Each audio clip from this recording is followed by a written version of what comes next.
And we are live. Welcome, everyone, to the Connected for Real podcast. I'm Rebbetzin Bat-Chen Grossman, and today with me is Debbie Ginsberg. And I'm so excited because today's topic is dating and marriage.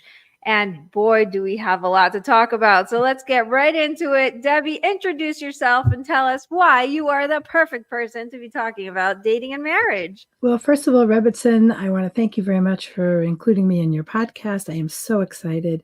So, as I just sort of had my own journey, as we all do, and since 2018, I came across working with a very special group, the people who are neurodivergent. Neurodivergent is a part of the neurodiverse umbrella, and under that umbrella, you'll find people who have ADHD, high functioning autism spectrum disorder, anxiety, depression, and so much more. So what started off as a education just on emotions and all that, it started to develop. What else did I see my clients were missing? And since the majority of my clients are Orthodox Jewish, the biggest factor was the parents and my clients were quite fascinated and interested in how to get over their social anxiety, how to go on a date, how to do this, how to do that. So I realized that most of what I was teaching them was with regards to marriage readiness. And then I started to gear it to that, but there are many steps before it. So that's how I got into it. And then the dating now, all of a sudden, people calling me, have any dating, things you want to tell us, dating advice. And I said, look, I'm not a dating coach, but let me just tell you. And then I explained to them some of my novel ideas.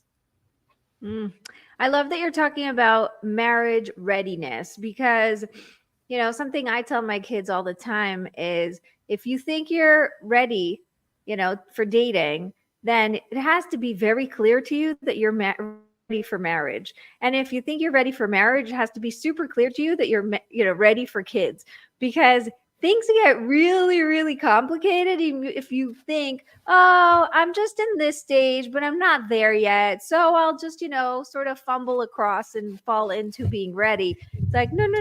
Let's take it, take a deep breath. Get yourself ready to a place where you are ready, where you're actually capable of seeing the whole journey through. And I'm not saying you have to be perfect, but I definitely think it's really important to have the tools and and the timing right and all these different skills that will allow you for success. Some of what you're speaking about, which is so important, is critical thinking. And unfortunately, we are noticing a big change in young adults. And this goes across the board. This is the atypical and non-typical. And what we're finding is that everyone's having a problem because of the situation of, we had the COVID, we had the social media has, gone so far that people are getting hooked, and those are not real relationships. So the thinking also has been decreased in terms of being able to think and visualize and see what could be coming down the road. And so therefore, I must paint that picture. When I interview people who specifically want my information regarding marriage readiness or dating, I'll say to them, so tell me, what would you envision in marriage? And most of them haven't a clue, not a clue at all. And so just yesterday, I had somebody, he was right on the mark. I said, wow, good for you. That's amazing, because most don't get it. So we spoke about communication, negotiation, all the important things. And then we talked about, of course, my famous, I created this concept of 3 pillars, which is the self-esteem, the self-confidence, self-compassion, which is self-love. And I always say to them, if you've got these negative, critical thoughts going through your head, we need to address that, because you need to have those 3 pillars to be successful, because you foundationally have to be very much healthy with yourself, love yourself. The minute you feel that, you can have, it's not just marriage readiness, but it's for everything. Being a friend to people in college, being a friend, being able to know how to work in a company. So all of these experiences we know are very important because of the fact that it teaches you the skill sets of how to be a terrific spouse. And, I jotted a few things down, but we'll get to it in terms of what are some ideas in terms of what gives strength to marriage readiness and making you have a very healthy interpersonal relationship. I love it. I love it. Let's pause before we get too practical. I want you to go into the 3 pillars because I feel like they're so important to talk about. And it's going to be so helpful for us to really delve into them so that we can go to the next level of practicality. Sure. So self esteem is just respecting yourself and also hoping others will respect you. Being in that situation where naturally people will see you as someone worthy of, respect.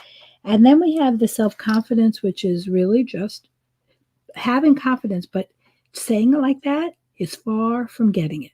You have to use techniques and tips to be able to figure out why you should have, how do you get self confidence? And then what do you do with it? The self compassion is huge. Loving yourself. I'll ask clients, could you write down 10 things that you like about yourself? And it comes out to the things that they do for others, which is great. But what do you love about yourself? I mean, what do you see when you look in the mirror? What do you hear when you're speaking? So to me, that's huge because if you don't really love yourself, can you love another person? Do you have the knowledge, the experience, any of that? So that's my take on it, my philosophy, if you will. So those Yeah. are the things, and that's what has to be taught. Those are skill sets. You may not know how to get there. Maturity helps. Life experience helps. Listening to podcasts, reading books. Well, I have a book coming out, actually. I have a guidebook coming out. Hopefully, we keep saying next month, but I think it's going to be closer to June. Hard to get Mm. books out.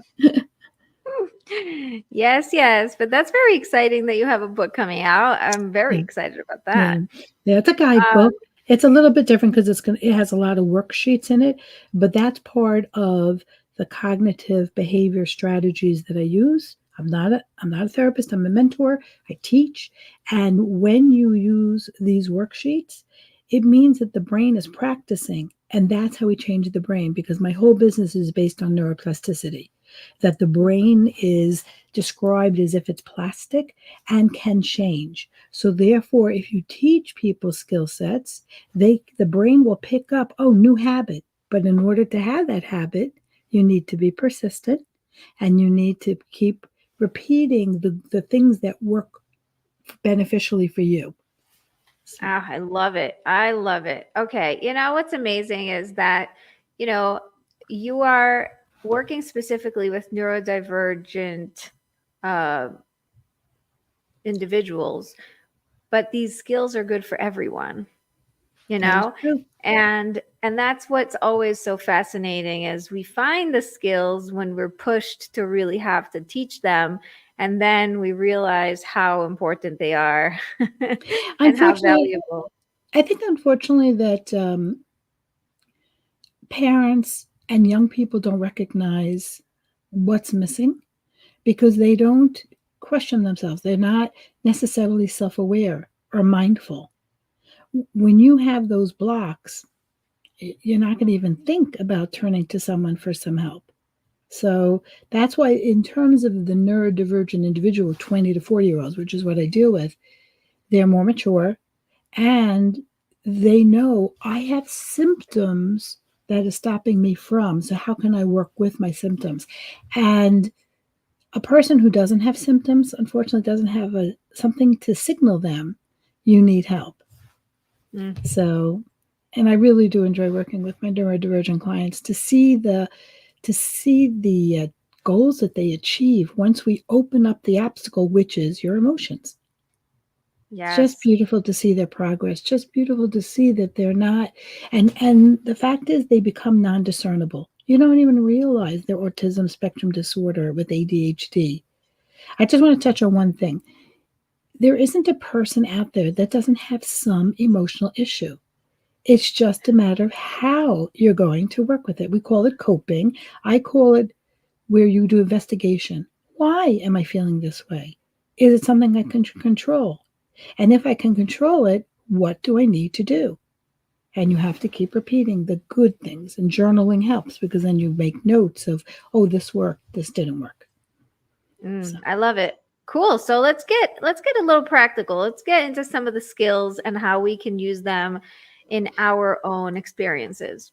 Okay, so I share with the Rebbetzin, a tremendous bitachon, and I'm, everything to me, as I mentioned before the podcast, anything I'm going to tell you was already told to us by Torah scholars, if not current, hundreds of years ago. So the neuroscientists are like, oh, aha, we know what this is. And my son, who teaches the exact same thing I do, but from Rav Nachman's concepts and others, and I just go to his shiurim just to learn the Torah aspect, who's saying what. So the very first thing in interpersonal relationships is value and worth. So if true emunah, we believe Hashem is in us, and if Hashem has a One little second, bit, one second. Let's just yes, make sure we use English phrases so that people who are listening understand. So amuna means faith. okay, we'll do. Yeah.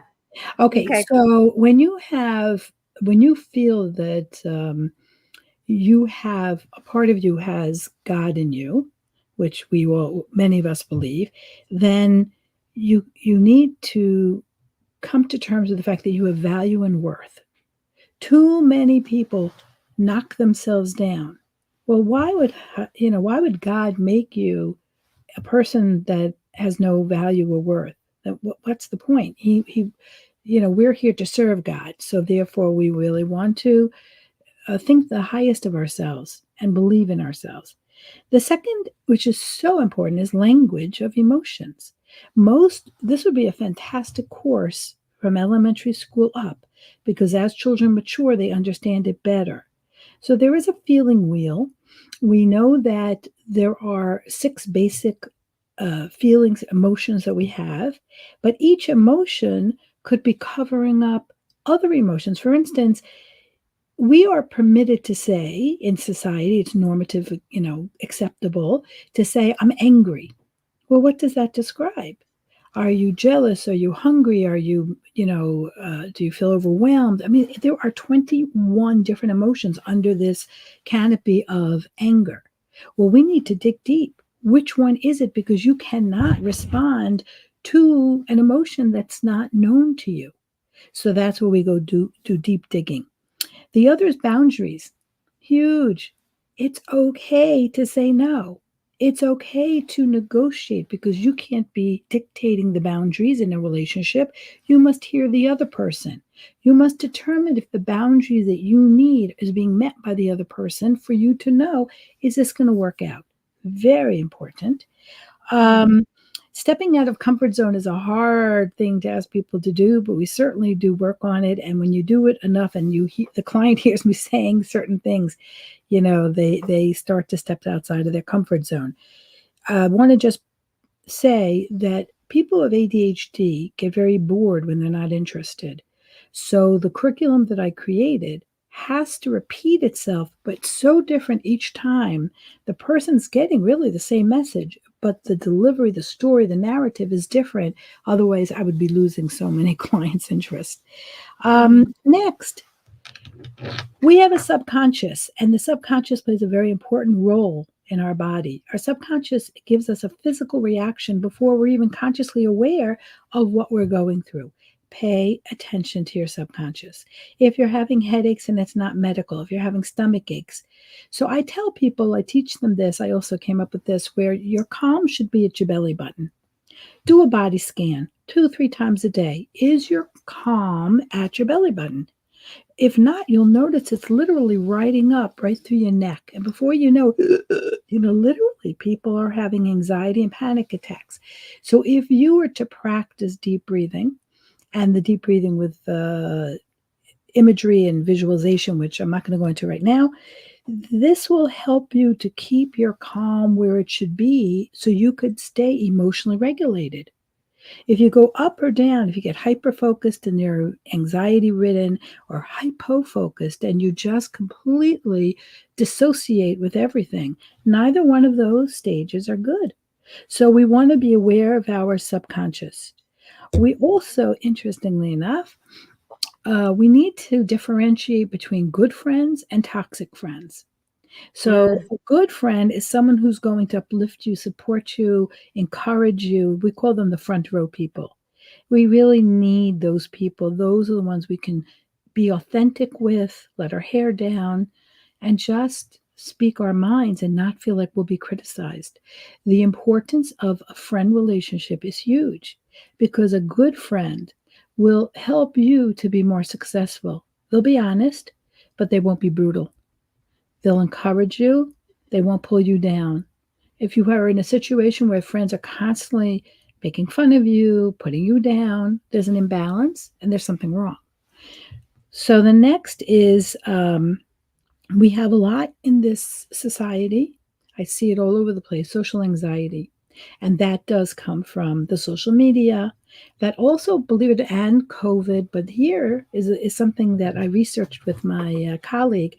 We found that uh, financial status, the fact that if you are in an industrialized country and your earnings or your family's earnings are low and you can't participate because you can't afford it, that affects a lot of people. People don't realize it. I work with clients who they don't make a large income and they are limited in what they can spend in terms of going out with friends and interacting. But the other aspect of social anxiety really can be treated with CBT strategies or CBT therapy if you go to a therapist. We address this all the time. In fact, I'm so excited to announce that I'm working with a company from Israel that has developed a software program for social skills using an avatar who is showing emotions, and really she has great answers to your questions or your conversation, and it's all about conversing. So I, as a mentor, will be in on this group setting. There'll be several people, and as they are speaking and learning how to speak, start a conversation, see it through sequentially. Like otherwise sometimes if my clients have a lack of focus, they may not hear everything. And that's when I teach them techniques such as take a notepad and pen with you to a date. It's okay. You just simply say, sometimes people speak faster than I can understand. That covers focus. That covers if you have, cochlear implants. It covers so many different things. Stress.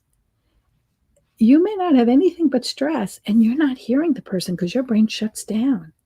So don't be worried about that. We know that direct communication, especially in marriage, now we're going to start moving to marriage. Direct communication with open expression is most important because then we reduce misunderstandings. So I think that that's a biggie. Openness, being feeling like you can just say what you need to say in terms of your feelings without fear of judgment. Okay, what's another big obstacle? Judgment. mm, People compare themselves to other people. They're afraid they're going to judge me, but they don't know the secret. The secret is that something called common humanity. We all have some sense of can I live up to everyone else's expectations, or am I fitting in? Everyone has it. It's a matter of how you deal with it. And because of common humanity, we've learned the people who might look at you fleetingly and have a negative thought about how you're performing or speaking, they forget about it because they're worried about themselves. Okay. Listening skills, huge. And I tell clients, listen more, listen to podcasts, take notes because you need to train your brain. Okay. I also find across the board, this is something that I grew up on, which was vocabulary. If you aren't taught vocabulary, you don't take it upon yourself to learn vocabulary and its meaning, you're limited in what you can say. And I find that to be a big problem with today's young people. They can't talk, they can't say anything because they are so limited. So that's something that people have to take upon themselves. I only have a few more, but emotional support. You want to be with someone who validates your feelings, somebody who can be present. The worst is when you're with a spouse and they're like on the phone or they're cooking or the guy's watching sports or whatever it is. We need the emotional support. We need them to be present because then we feel like we're being abandoned, and that's not healthy. So what I speak of is negotiation. Oh, you want to watch a sports show? No problem. Let's make a date. This is the time I need to speak with you. Make sure that the other person is agreeable and that that works for them too. And again, it sets up a precedence for the fact that you will be able to always make sure each of you get the balance you need to make you feel good in your heart. I think the almost as important as everything else I've mentioned are recognizing the warning signs of a relationship that's not going well.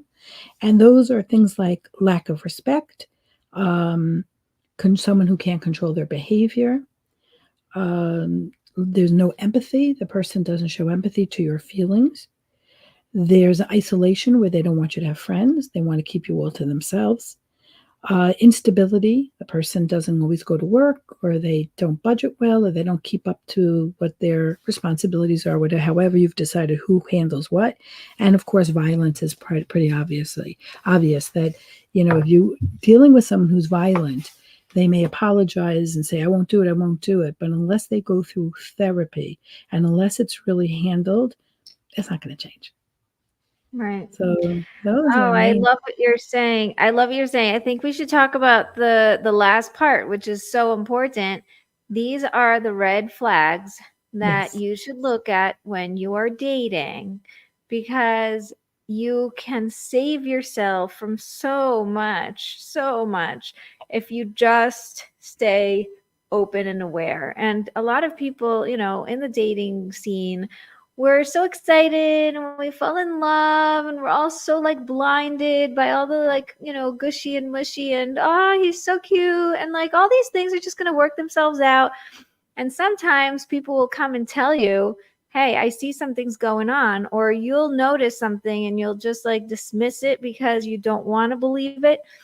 And the most important skill out of all the skills that are so important that you've mentioned is being able to trust that God has a plan and he's got you, and you are not going to lose out, quote unquote, if you stand up for yourself and make sure that you're safe and that you're taken care of, right?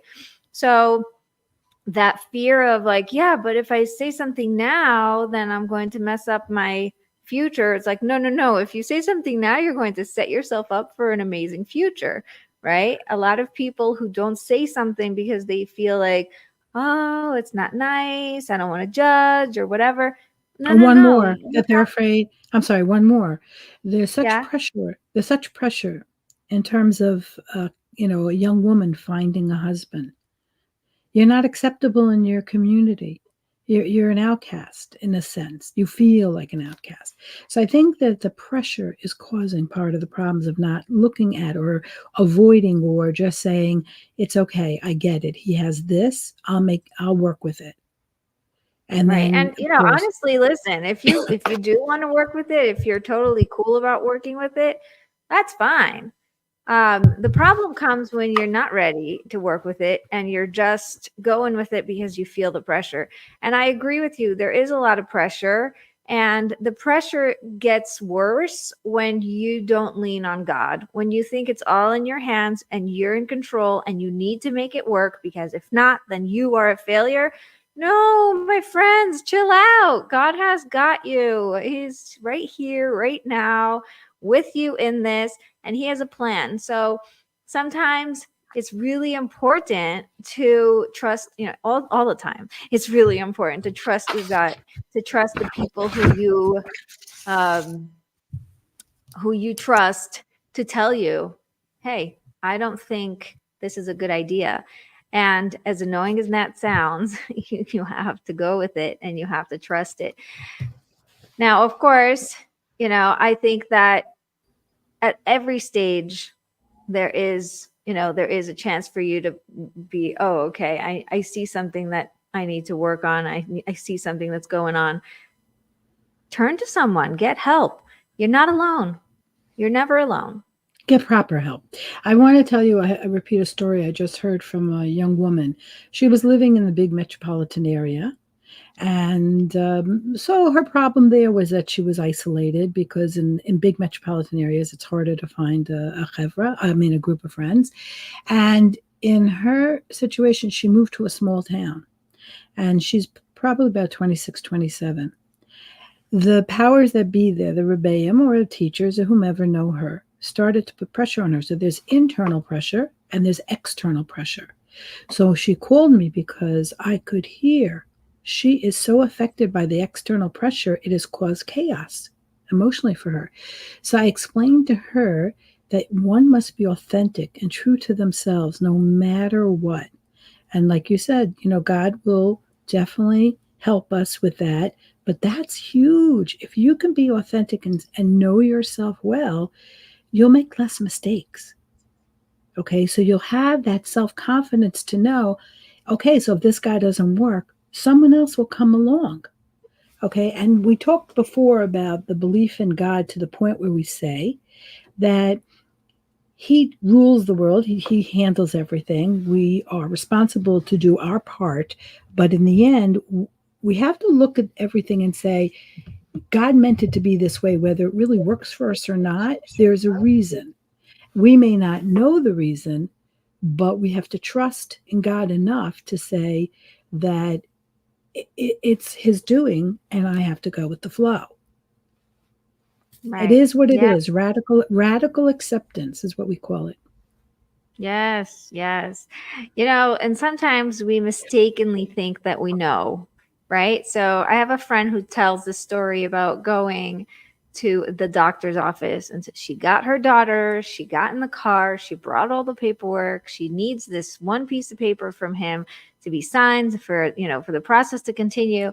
And she goes and she waits online and blah blah blah. She wastes all her time till he finally lets her in and says, "No, I can't give you this paper. It's not my department or whatever." And she walks out of there going, "What? I came for this paper. This was the goal. I totally, like, what's going on?" And on the way home, she says, "I'm thinking to myself, here I am. I think I came for the paper, but God really knows I came to learn patience. I came to I sit love down it. for a whole hour with my daughter and wait and wait and wait just to find out that it was for nothing, quote unquote. But I think I didn't get the goal. God got the exact thing I needed, right? So Right. It's knowing great. knowing that we are not always exact to what is happening, we don't understand behind the scenes what's going on. I agree 100%. I've been on a journey myself, both professionally as well as my own individual sense of belief, where I went from growing up in a very mixed home, a modern Orthodox and Reform. Go figure that one. That was a tough one. And that means that my father was not, he wasn't a Sabbath observer. He was not an observant man at all. And I came from there, and you see that I'm covering my hair. I went from there slowly, slowly, slowly growing. And these things, as I went along, I recognized more and more, oh, right, it's not going the way I'd planned. Oh, God must have a much better plan for me, or he's helping me avert something that's not going to be good for me. That takes, what does that take? Is that belief or is that just recognizing? I think it's growth. I think it comes with maturity and growth and realizing that, as children, we needed that instant gratification. As adults, we're looking for it, but then we have to look under the layers. What sits there? And what's helping me? And when you feel really good about yourself, when you come to that self-discovery that really was about patience, and then you implement, you don't just think about it, you say, okay, I got to start implementing the concept and using patience. That's huge. That's what it's all about. It's similar to having those basically she had a negative thought. Oh my Right. gosh, I went all this way. And we talk about those negative thoughts. How do we stop and turn them into a neutral thought? Because I believe everyone is into positive psychology. My philosophy is you can't go from negative, snap your finger and go to positive. There's got to be a gradual change. And I teach my clients little baby steps. Every little baby step is a fulfillment. She made a giant leap with that one. And Right. that's great. So she keeps, now the other is to be self-aware and mindful. So she keeps being mindful of her behavior. She will become more patient because that's what the brain will do for her. Right. So It's beautiful. First of all, she did have help. She was speaking with Rabbi David Aaron when he told her, that you think that you went for one thing, but really you're going for something else. So it's always good to have good mentors and good people around you. Like you said, they bring you up and help you, sort of step up your own thinking, which is, something I believe in very much. Make sure you surround yourself with the right people. And even if you have to pay for that, it's worth it because it will shortcut the way to getting where you want to become, where you yeah, I want to call be. it an investment in yourself. You invest in Yes. yourself. You are the most important part of, who you are. So you need to make sure that you take care of yourself because in a few, maybe in a year, you'll be able to improve so much that you've saved yourself 30, 40 years of pain and suffering, which isn't necessary. And Right. today's newest, ideologies of CBT strategy, DBT, dialectical behavioral strategy, which is, the synthesis of the opposing thoughts. That's basically what I call neutral. So these are phenomenal. This is this is great. And I think today what we did was we took what the Torah scholars said and we just basically organized it and put it out in a practical way. So therefore, we are able to give them the credit, but definitely give credit to today's, scholars who are figuring this out. So it's effective. Yeah, I think, what's beautiful is that everything is recycled, but everything is brought to you by someone who is trying to make it more palatable because Yeah. each generation needs to hear it a different way.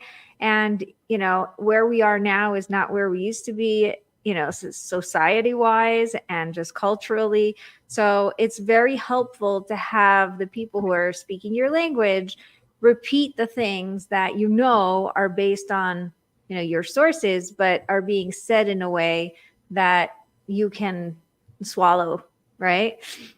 I point to the fact that every single person is unique. We are all individuals. So, fascinatingly enough, my curriculum is literally there's a like an overriding arch of what my curriculum is. Every single client gets different information from me based on their particular needs. If I were to just keep throwing out the same thing for everybody, it wouldn't work. So I Right. have to take into consideration, get to know them. And, after so many years, you do size people up and recognize what is going on, even if they don't know it themselves. And let's go back to I really want to talk about this and direct it to parents. I do 2 consultations for free, one for the parent, one for the actual client. Often the parent will say to me, "Oh no, he's wonderful, high functioning, and he doesn't speak to himself negatively." I said, "Okay," and I explained to them that that's not really the case, but okay, I'll speak to your son or daughter, whatever, and I'll figure it out. Every time, yep, I criticize myself. Yep, I'm my own worst enemy, and they don't do it. Why don't they show the parents they're masking? They're masking because they want to fit in. They want to feel like, they don't want to disappoint the parents. They want to feel like they're like everyone else. And so some of them went through a lot of bullying, difficulty in social relationships. So they didn't have those fundamental, the education and how to be social. So when you start to be 20 to 40 and you are trying to learn the methods, so therefore you're really saying a lot of negative things. And those negative things can come from when you're a child and you didn't do so great on a test, the teacher might have just rolled her eyes very softly, but the child sees it. Or the parents might say, "I wish you were just like your older sibling." Okay. I myself went through that experience. I don't know. I guess I had a strong character because my father, but teachers would say to me, my sister was is amazing. She's just extremely intelligent. She's very knowledgeable and she's so capable. So the teachers would say to me in elementary school, "What? You're Rachel's sister? Really?" Like, and I would look at them and say, "Yeah, she's my sister." Like, really, because I do have a cool sister. And then the other thing was, I didn't take it personally because I had a sense of me from the time I was a child. I look back and I say, that's amazing. I had quite a few knocks because of situational circumstances in my life from the time I was a child, even with I have a brother who has mental illness, and he was in the same grade as me from K to 12. So Oof. his mental illness was very noticeable. We were in co-ed schools, and so we were never put in the same class, but I did get labeled, "Oh, you're a crazy Harold sister." Mm. And I would look at them, and I mean this, I would look at the other students and say, "What are you, crazy? He's a runner. He's so handsome. He can outdo all of you." Like, I only saw the good in my brother because to me, he was terrific. The fact that he did some things, okay, that was him. That was his uniqueness. When it came to be after 12th grade and we realized just how ill he was, things did progress in terms of getting him help. But fascinatingly enough, at my 40th reunion of high school, the adult students, now students who became adults, came over to me and said, "We want to apologize." They had it in their head for all those years. They recognized what they did that wasn't so appropriate. And I would say, "It's fine." And I told my brothers, he felt good. But I simply remember myself just feeling, I'm a strong person. I'm going to deal with all these things. And it did come from And lessons that's my father taught me. He really did. My father was we grew up military. So, so we really, really, he was Marine, but I guess he just kept that going. So we really were trained to be strong, like things were told to us. right. I think that's one of the skills that is just so important is that self, like you said, the three pillars, right? The Yes. way that Mm-hmm. you can stand up for yourself and Self-confidence is really not, to me very important. yeah, not let it in. One of the things that we learned in high school is like be the rubber ducky and just let it slide, you Oh, know? so I said that in my book. Be Oh, Teflon. yeah. Yeah, my book talks about not the rubber ducky, it talks about Teflon. Wrap your Teflon. That was wrap the other one. yeah, wrap your body in Teflon. Teflon lets go of the egg in the pan. If Yeah. you get strong enough and you feel like you're wrapped in that, super cape of, Teflon, then you can withstand a lot. So just to jump in there a little bit, there's something called the windows of tolerance. Look at it like a rectangular box. The window of tolerance is a certain size, that box. So the more you train yourself, the more you're trained, and you can widen that window of tolerance, the less outside external things bother you and the less internal things bother you. It's huge, but that takes self-awareness and mindfulness, understanding what do I have to do to maintain my window of tolerance. Yes. Yes. You know what? Spraying yourself with Teflon spray before walking into a Not social event, literally, not literally. not literally, no. But I just imagine it. Can you do that? Can you take a pause and just be intentional? That I'm going into wherever place and I know people are going to say X, Y, and Z. And I have a choice. Do I let it in or do I let it slide?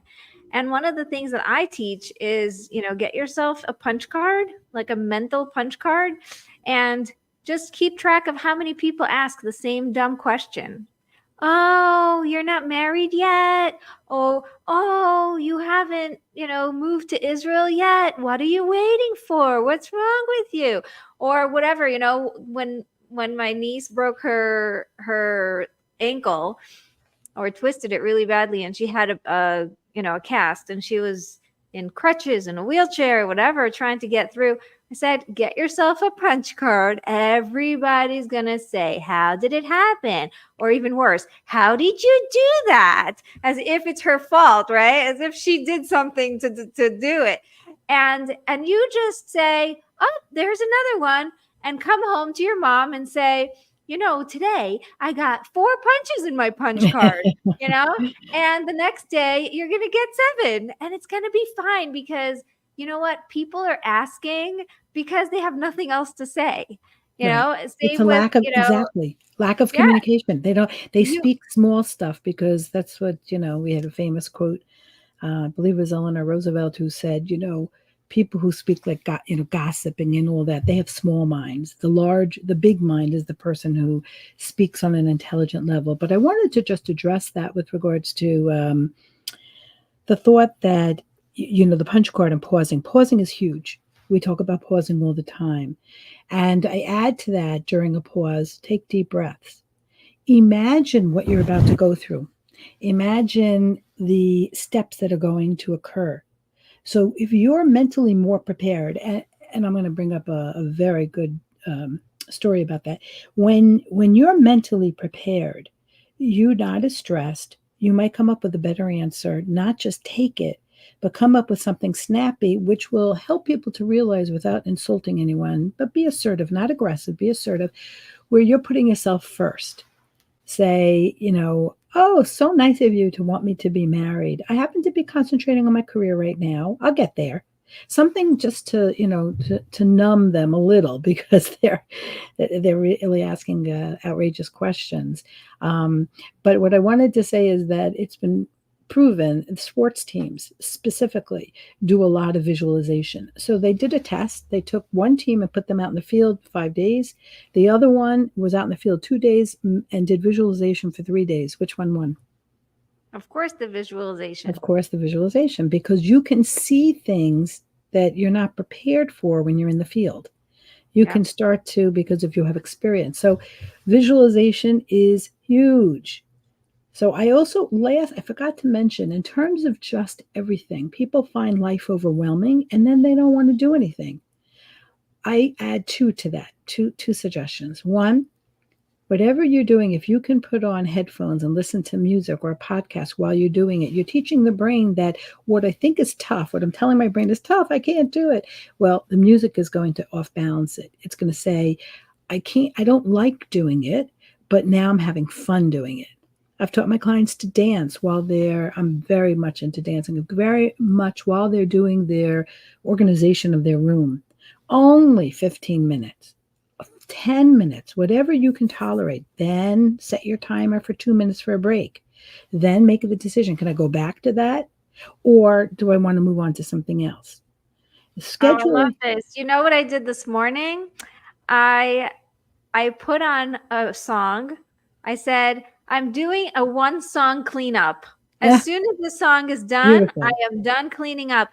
You don't know how fast I worked. I got so much done in 1 song. Because you wanted to make sure you heard the whole song. Because I knew that I'm not going to be there forever. So I just had to sprint through it. And I started getting things out of the way and moving things around and putting things in their place and just I had a goal. I had to make sure that, the couch was clear, the floor was clear, whatever it was. I took one area I knew was doable and I put on the song and I just did it. And then my daughter came in the middle of the song and wanted to pause the song. I'm like, no, don't pause the song. I'm in the middle of the 1-song cleanup. I think that's major. What you just talked about is really important because of the fact that you are smiling, you feel energetic because you finished, you accomplished something. And then the brain says, wow, that wasn't bad at all. I can do it again. Right. So that's an important thing. The structuring of time, chunking it. Like you said, just don't make it so overwhelming. You're only harming yourself and you're not going to do it anyway. So then turn it into that kind of a project where it's fun. Oh, I love it. I love it. Yeah. Oh, our time is up, but I just want to keep talking because you're so awesome. Thank you. I think that, I'm looking forward for your book because I do think it's full of amazing skills. So let me tell you the name so you know what it is. Where is it? For it. Okay, I don't even know where I have it anymore. It's Navigating Adulthood, a Neurodivergence Guide to Financial Literacy, Higher Education, and Life Skills. And again, because my colleague and I are both dealing with neurodivergent individuals, that's why it says neurodivergent in there. But the truth is, when you read it, it's for everybody. It really is for everybody. It's a really, I'm very excited about it. And hopefully it's very little compared to what we could discuss. So we can wait for feedback, what people want to hear. I mean, while you were going through the skills, I was saying each one of these could become a book, right? Each Yes, one of these can yes. become a whole podcast episode or even a whole season, because there's so much to say and there really is so much to delve into when you go deep into it. But I think that overall it's just, really good to see that there are skills out there that you can get yourself to a different situation if you're willing to put in the, slight work and It's the hard. consistency. It's It's hard. hard. It's I mean, hard work, but it doesn't have to be hard because, like you said, you make it into different games and different approaches and worksheets and whatever. It can be just doable, right? It's something that may be slightly hard, but it doesn't have to break you. And that's the whole, that's the point I want to bring, is that when you, sign up for something, you're signing up for growth. And as long as you have someone who is going to chunk it down for you and walk you through it and hold your hand, you're going to succeed. well, we actually have a podcast, Julie Dorr-Singfeld and myself. We have a Get It Done, a guideline for the neurodivergent individual. And just like you said, step by step, we are discussing all these different elements and how the techniques and all that. Very interesting about her, she has this program called My Life Tutor. It's her company. And in My Life Tutor, she helps the college student to succeed through college because she's very much into higher education for everybody. So that's her thing. I'm into, the three pillars and making sure people are emotionally regulated. So we bounce off each other very, very well. I love that. Okay, Yeah. so Debbie, how can people get in touch with you? How can they turn to you and get help for themselves or their children or people they know? The best is to contact me through my website. So I'm going to actually spell it out. It's Organize, ORGANIZE, the letter U, and the number 4, life.com. Organizeyouforlife.com. I love it. I love it. I'm very excited. This is great. I love talking to you. It's great. Thank you for being here. Thank you for, being such a wealth of information and giving us all of your knowledge and your skills. I'm looking forward to seeing the worksheets inside the book because I think it's fascinating to watch how, with very little steps, just trying to teach your brain to do things differently, how much that think, self-awareness, think. Yeah. I love it. I love it. And thank you so much for listening all the way to the end. You guys are awesome. Make sure you come back next week for another amazing episode with more amazing guests. And don't forget to be connected.